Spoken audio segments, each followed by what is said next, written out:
Once upon a time, 1,000 years ago, a war was just an affair localized in that region. Armies used to go to a field, fight it out, and women and children were not involved. And certainly the other countries of the world were not involved. But now you can decimate a whole nation with a nuclear bomb. And all that has been possible through the release of power, through the progress we have made in our understanding in science and technology. Because power, when it is not coupled with wisdom, is dangerous. It is wisdom that decides which way that power should be used. It can be used destructively or it can be used constructively.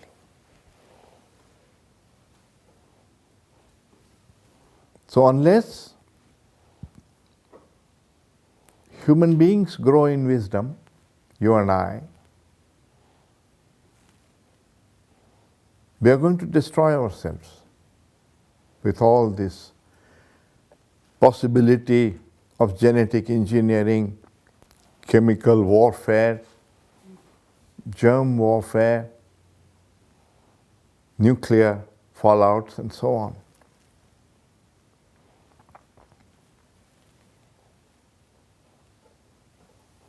I think it was Einstein who said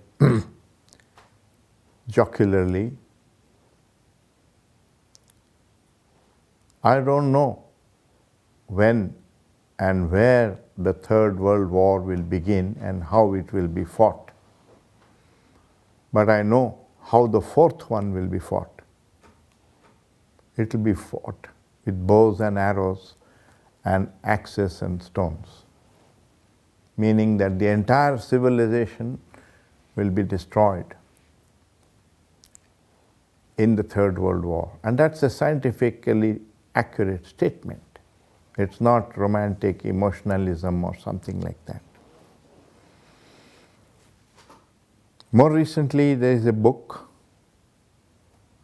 called Our Final Century, written by the president of the Royal Society of London, Martin Rees, who was given the Templeton Prize last year for bringing science and spirituality closer together. That book recounts scientifically why it is highly improbable that the human race will survive the 21st century. And it's a scientific book. He is giving statistics, he is giving reasons why he thinks it is highly improbable that we would survive. So it's a very real problem that we are facing.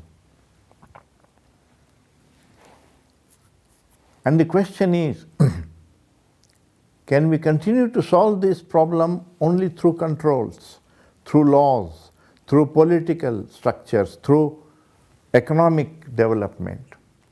Or it needs a completely different way of approaching it. It needs a change in the human mind, the way we look at life and at the earth,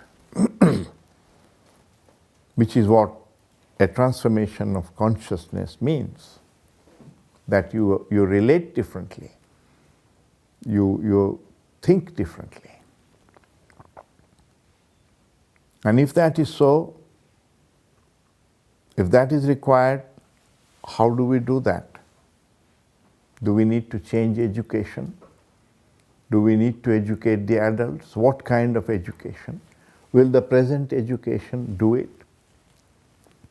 These are the questions we will address in subsequent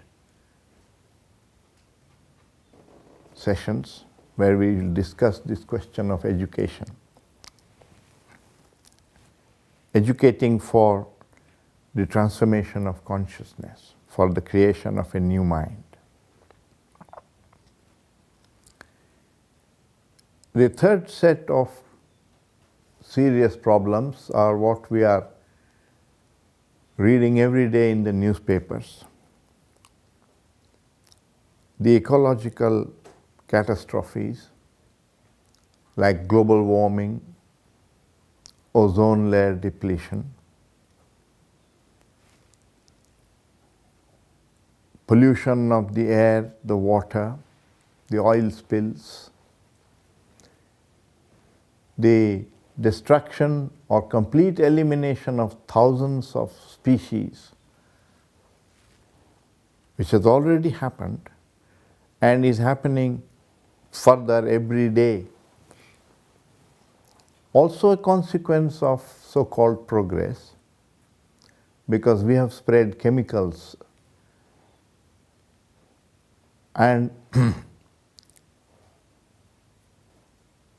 in addition to that, there is the deforestation. I read the other day that Brazil is on the point of deciding to cut all those forests, which are so essential for the whole globe, not only for Brazil. But they think they need the money out of that. They want to use it as a resource for economic development. It's their property, therefore they can do it. So this national division also has tremendous consequences such as that. Nepal sold its forests to Russia for its economic needs. The result was that the Himalayas were denuded of forest cover, and when the rains came, a lot more of the earth was washed into the rivers. And the Brahmaputra started flooding in Bangladesh, and Bangladesh protested to Nepal, and Nepal said, "It's your problem. These are our forests, we have a right to sell them." And we have done that. What's happening in your country is collateral damage. We didn't intend to make that damage. How are we going to solve these problems? What you do in one country affects another country. And if each country thinks only of its own prosperity, because every other country does the same, that kind of outlook, functioning out of self-interest, is behind all these problems.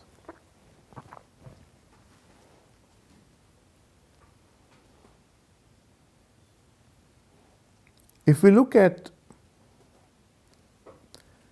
the ecological catastrophes and the deeper cause of it, you'll find that the human mind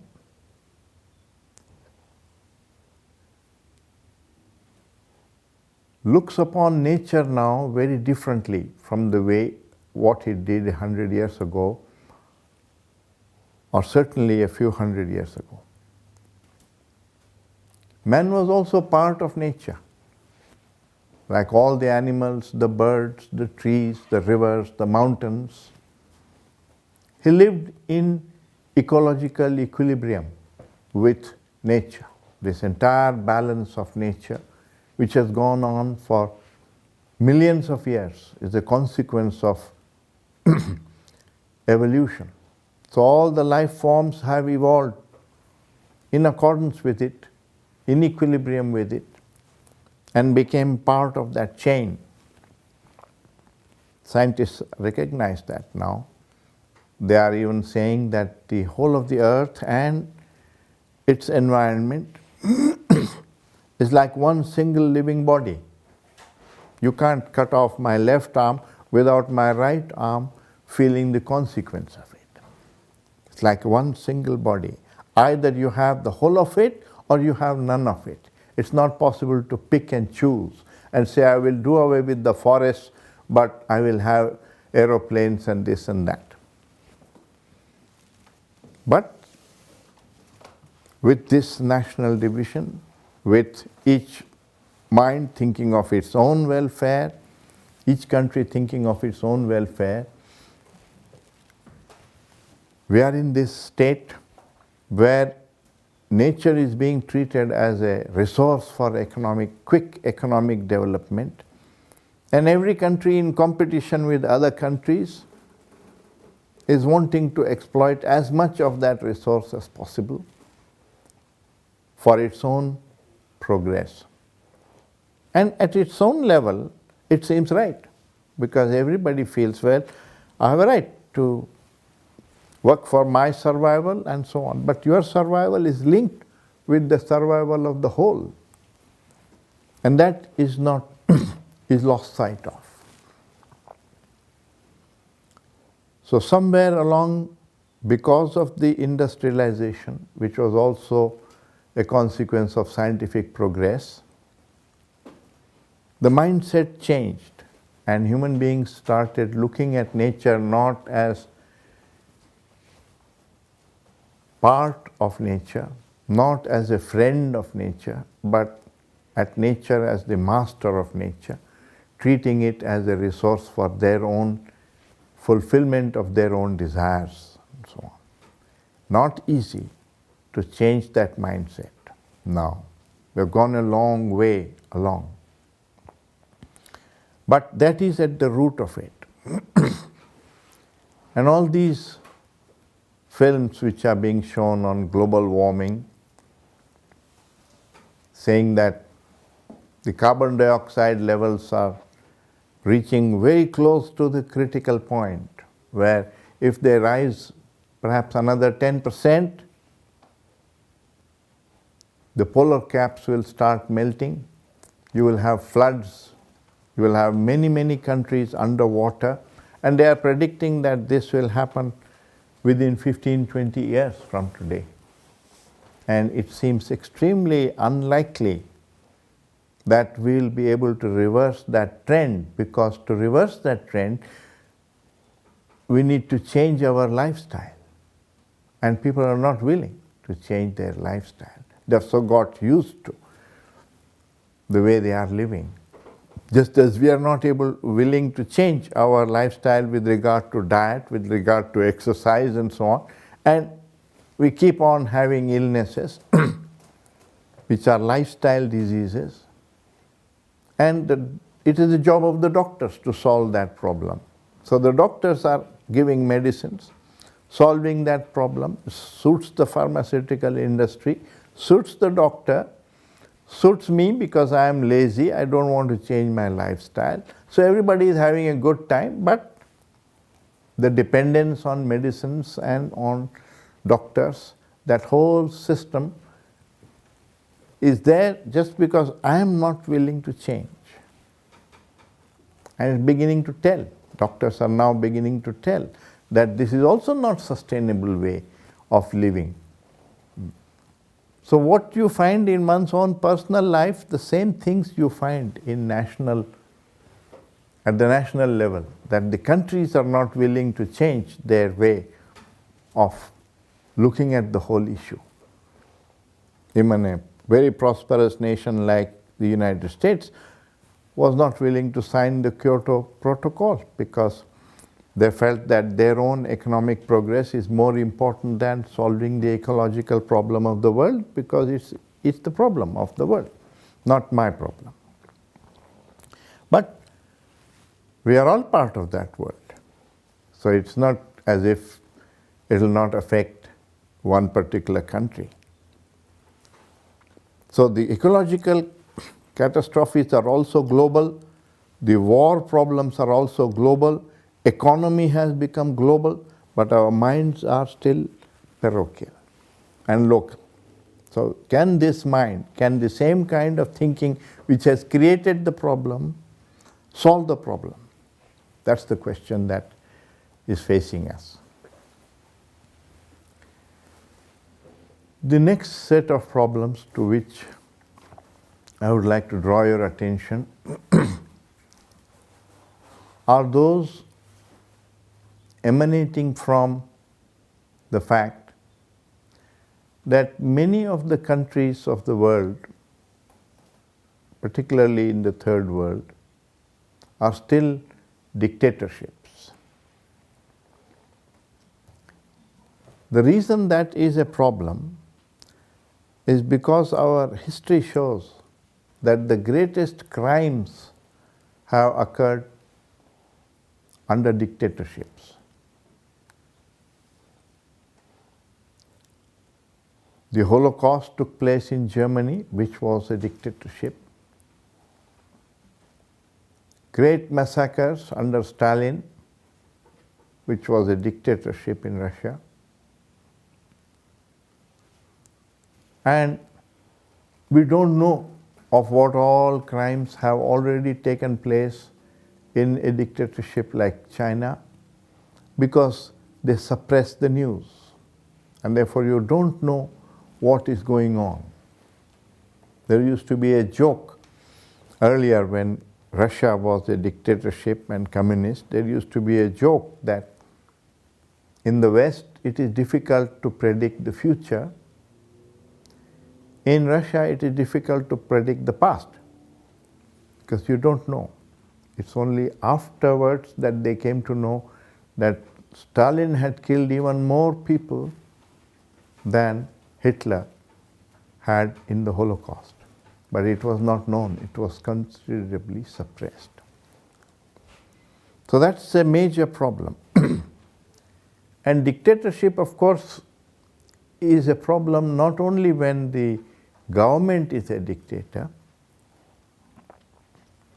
but also when the head of a family is a dictator, when the head of a business is a dictator, when the head of a university is a dictator.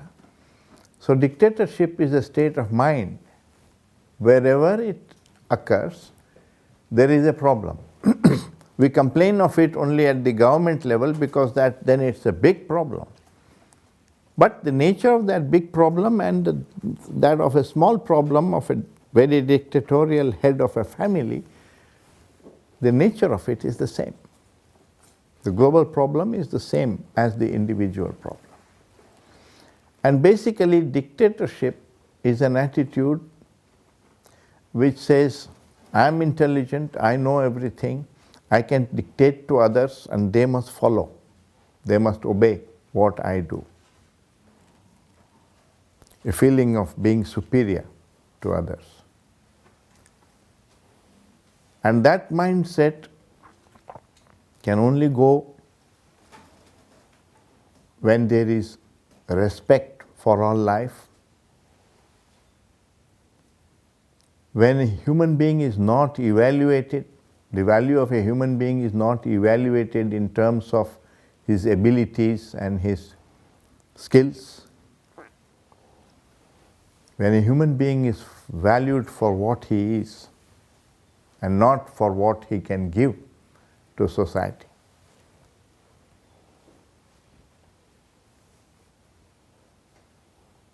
The Theosophists talked of it, that the universal brotherhood of man, including of course the woman, that all of us, and the Hindus talked about it not only about just humanity, but all life, they said, is one family. But those things have remained only as concepts, beautiful concepts in the books. The reality is not that. It has never become an actuality. So that's one of the problems we have. How do you bring about a society in which there is respect for all life? That requires an inner change. You cannot bring it about through politics or through laws or economic reform and so on.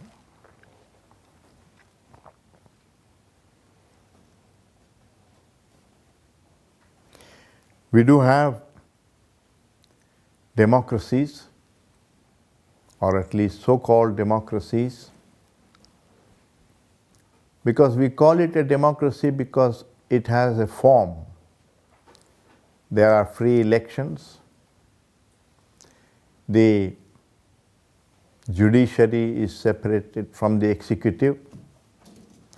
There is freedom of the press and media.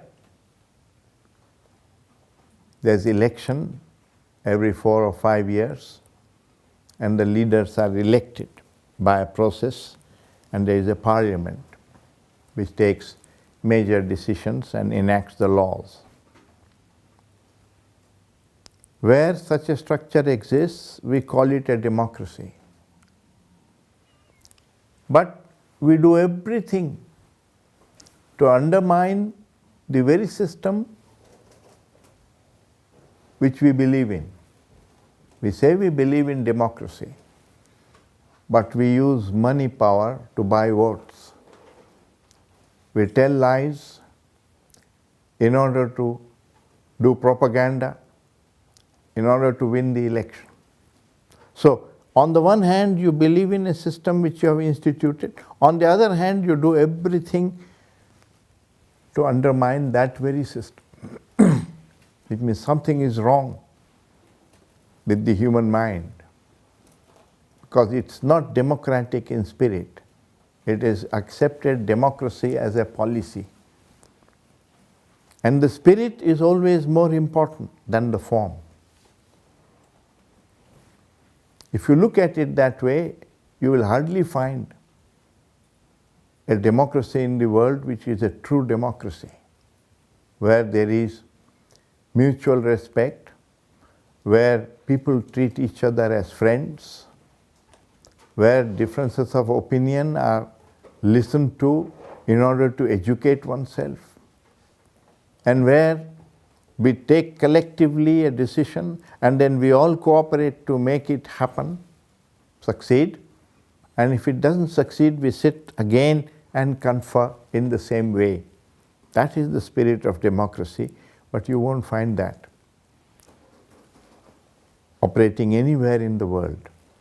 Some places, of course, little better than others, but there is no true democracy anywhere in the world, because the true spirit of cooperation is not there. That's one of the major problems of human beings, not only at the governmental level, but also within institutions, within the family, and so on.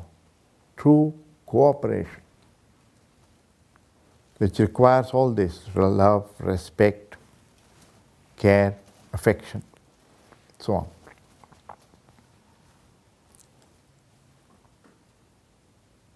That brings me to the next major problem that I see globally,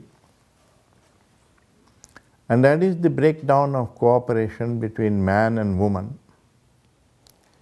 and therefore the breakdown of the system of family. The system of marriage and family is a man-made system.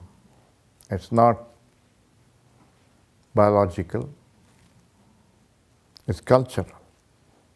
And it was instituted mainly in order to discharge our responsibilities towards the younger generation.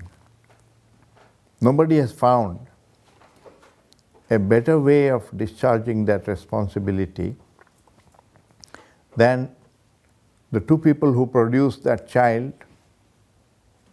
agreeing to form a home in which to raise that child, because the human child doesn't become independent in 3 months or 6 months like an animal, but something like 20 years of development, because there is this whole development of consciousness apart from physical development, which is also very slow for a human child. That was the main reason for instituting the family. And now, all over the world, and certainly in the more developed countries, economically developed countries, the divorce rates have increased to beyond 50%. That means more marriages are cracking up than taking place or occurring.